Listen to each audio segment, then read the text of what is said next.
Hey guys, welcome back. I thought this time I'd kind of go back and touch base with my series complete uh, videos. This will be number 5 in that series, and I just recently completed Marvel Chillers from 1975. Little short run series, pretty cool. Lots of cool stories and art, and lots of great covers. But I was happy to be able to complete this one. Uh, so we'll just get right into it. So, this first issue, we have the introduction of Mordred the Mystic, and we got some cover pencils there by Gil Kane. And sorry about the glare, but and some inks by Tom Palmer. I always thought Mordred was a cool little character. One of I guess a growing group of people that like the B and C and D listers, and I guess you could kind of put him in that category. Uh, but anyway, it's the first appearance of Mordred. It's got a art. Well, let's get back to the beginning of this. Anyway, first appearance. The script is by Marv Wolfman and Bill Mantlo, and I think Marv Wolfman was basically just like the inspiration for the story. And like I think on one page the pencils are by Ed Hannigan and Young Montano, and yeah. So anyway, some cool stuff in there, and they got a little backup tale in the back from Mystical Tales 7, art by Frank Bowl, called "It Happened in the Attic." Scary stuff.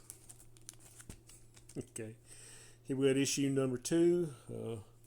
More Mordred. You got, I think this is Rich Buckler on the cover. Yeah, Buckler and Giacoya on the cover.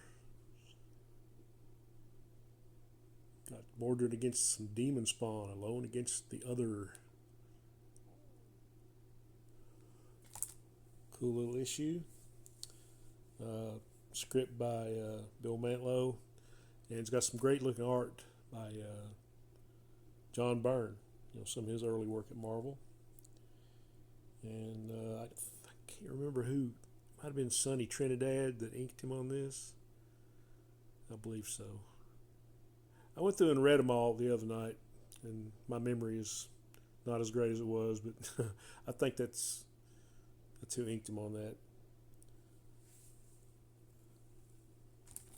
Okay, number 3, and we have the first appearance of Tiger, the Werewoman. And I think the first appearance of her, like pre-Tiger, was like in Claws of the Cat, number 1, and then later on in Giant Sized Creatures. But this is her first appearance in her own, not title, but her first continuing series, I guess. But I was a big fan of Tiger. I thought she was a cool character. This was written by Tony Isabella on art by Will. I can't know if I can pronounce his name. Mignot or something. And Frank Chiaramonte and Sam Granger. And the cover, pretty cool, is by Howard Chaykin and Bernie Wrightson, actually. So we got 2 A-listers on the cover there. So first appearance of Tiger, pretty cool. And then we go to Marvel Chillers 4.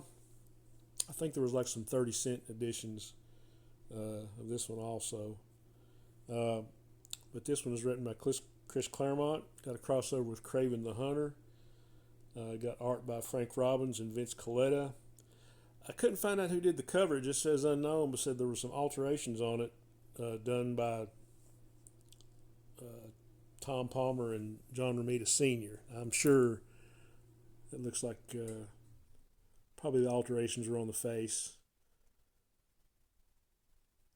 So I'm not really sure who did the original artwork, but anyway, it's been altered. All right. Marvel Chillers number 5, more Tiger, and you get an appearance by Red Wolf, another great B and C lister. This is written by Tony Isabella, art by Will Mignot and Vince Colletta, however you pronounce his name, and Cover inks are by Frank Giacoia. Not sure who he was inking though, so I don't know. Might have been Mr. Romita himself. Well, you can tell I'm prepared for this one, right? But another cool issue. Okay, and Marvel Chillers number 6, more Tigra, more Red Wolf. Written by Tony Isabella. Got more John Byrne art, inked by Frank Springer. And the cover is by Rich Buckler and Mike Esposito.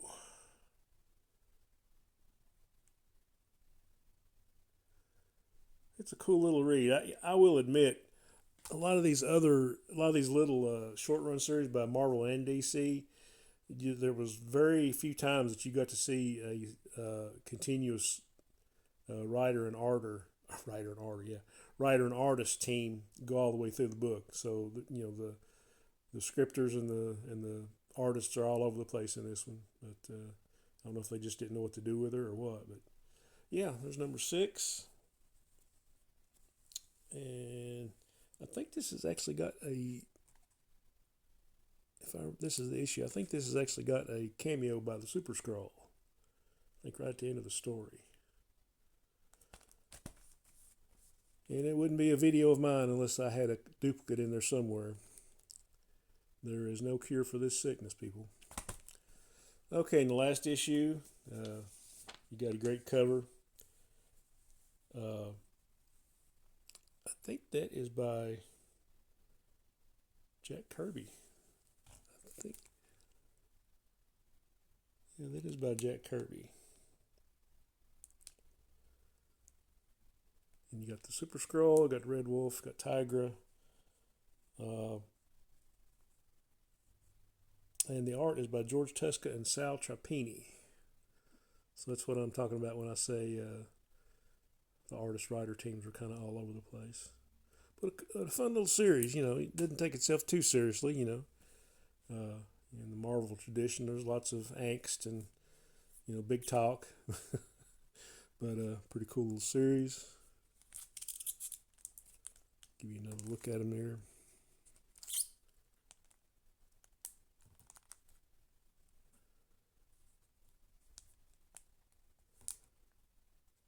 Yeah, those are nice covers, and especially that first appearance of Tiger in the series. And we got Mr. Mordred. So, guys, there we go. Nothing special, just something I wanted to throw up here since I got it complete. Hope you guys are having a great beginning to your weekend, and hope your week was good.